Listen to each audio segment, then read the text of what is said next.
بسم اللہ الرحمن الرحیم۔ تمام ناظرین کو میرا سلام۔ خوبصورتی پر سبھی پرندے فدا تھے، لیکن ان سب خوبصورتیوں کے باوجود مور سے ایسی کون سی خطا ہو گئی تھی جس سے اللہ تبارک و تعالیٰ نے مور کو جنت سے ہی نکال دیا۔ اللہ تبارک و تعالیٰ نے جب حضرت آدم علیہ السلام اور اماں حوا کو پیدا فرمایا، اس کے بعد ان کو جنت میں بھیج دیا۔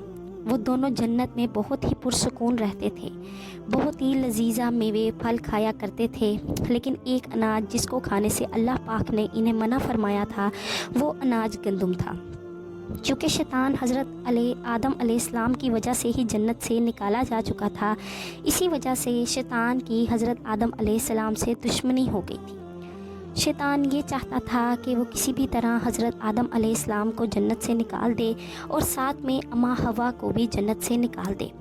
جب شیطان کو یہ خبر ہوئی کہ حضرت آدم علیہ السلام کو تمام میوے کھانے کی اجازت ہے لیکن گندم کھانے کی اجازت نہیں، تو شیطان انتقام کی آگ دل میں لیے جنت کے دروازے کے پاس بیٹھ گیا اور 300 سال تک وہاں پر بیٹھا رہا کہ کوئی جنت کے دروازے سے باہر آئے اور شیطان اس سے بات کر سکے۔ ایک دن اچانک سے مور جنت سے باہر آ گیا۔ شیطان اس کو دیکھتے ہی بہت خوش ہو گیا۔ شیطان نے اس سے پوچھا، اے خوبصورت پرندے، تم کون ہو؟ مور بولا، میں مور ہوں، اب تم اپنا تعارف کرواؤ۔ شیطان نے جواب دیا، میں عالم کروبیہ کا ایک فرشتہ ہوں، میں اللہ پاک کی عبادت سے ایک پل بھی غافل نہیں ہوں۔ میں چاہتا ہوں میں جنت میں جاؤں، وہاں کی نعمتوں کا اپنی آنکھوں سے مشاہدہ کروں۔ شیطان مور سے کہنے لگا، تم مجھے جنت کے اندر لے جاؤ، میں تمہیں 3 ایسی باتیں بتاؤں گا جس سے تمہاری ابدی زندگی حاصل ہو جائے گی۔ تمہیں بڑھاپا نہیں آئے گا، تمہیں بیماری نہیں آئے گی، تم ہمیشہ جنت میں ہی رہو گے۔ شیطان کی یہ باتیں سن کر مور لالچ میں آ گیا۔ لالچ میں آ کر مور نے کہا، مجھ میں تو اتنی طاقت نہیں ہے کہ میں تمہیں جنت کے اندر لے جاؤں۔ میں تمہیں جنت کے اندر کیسے لے جاؤں؟ لیکن ایک سانپ میرا دوست ہے، وہ شاید تمہاری مدد کر سکے۔ یہ کہہ کر مور سانپ کے پاس آیا اور اس کو ساری بات بتائی۔ سانپ بھی شیطان کی باتوں سے بہت خوش ہو گیا، پھر شیطان کو اپنے منہ کے اندر چھپا کر جنت میں داخل ہو گیا اور یوں شیطان اپنی چال میں کامیاب ہو گیا۔ جنت کے تمام نگہبانوں کو جب معلوم تھا کہ شیطان یہ چال چل رہا ہے اور وہ جنت میں داخل ہو چکا ہے، فرشتے شیطان کو جنت سے نکالنے لگے۔ تب ہی اللہ پاک کا حکم ہوا کہ اس کو ابھی تک جنت میں ہی رہنے دیا جائے۔ وہ فرشتے اللہ تبارک و تعالیٰ کے حکم سے رک گئے۔ شاید یہ حضرت آدم علیہ السلام کا امتحان تھا۔ شیطان حضرت آدم علیہ السلام کے پاس آیا اور اماں حوا کے پاس جا کر اپنی محبت کا اظہار کرنے لگا۔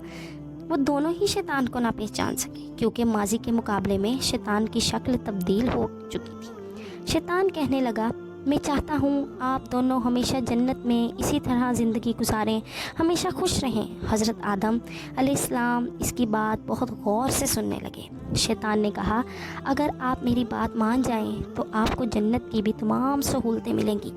حضرت آدم علیہ السلام شیطان کے بہکاوے میں آ کر کہنے لگے، یہ کس طرح ممکن ہے؟ شیطان کہنے لگا، ایک گندم کا دانہ اگر آپ دونوں چکھ لیں تو آپ کو ابدی حیا حاصل ہو جائے گی اور آپ جنت میں ہی رہیں گے۔ یہ بات سن کر حضرت آدم علیہ السلام کے دل میں رجحان پیدا ہوا، لیکن ان کے دل میں اللہ کی نافرمانی کا خوف غالب آ گیا۔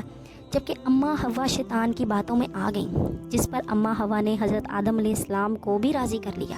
پھر اس کے بعد ان دونوں نے گندم کے دانے کو چکھ لیا۔ جیسے ہی گندم کا دانہ ان کے اندر گیا تو دونوں کے ستر واضح ہو گئے، جس کے بعد دونوں اپنے اپنے ستر چھپانے لگے اور خوف خدا سے کانپنے لگے۔ اسی دوران اللہ تبارک و تعالیٰ نے فرشتوں کو حکم دیا کہ حضرت آدم علیہ السلام اور اماں حوا دونوں کو زمین پر اتار دو۔ حضرت آدم علیہ السلام کو سری لنکا کے قریب نیچے زمین پر بھیج دیا گیا، جبکہ اماں حوا کو جدہ کی سرزمین پر اتار دیا گیا۔ جن خوبصورت پیروں سے چل کر مور شیطان کو جنت کے اندر لے کر آیا تھا، وہی خوبصورت پاؤں اللہ پاک نے مور سے لے لیے۔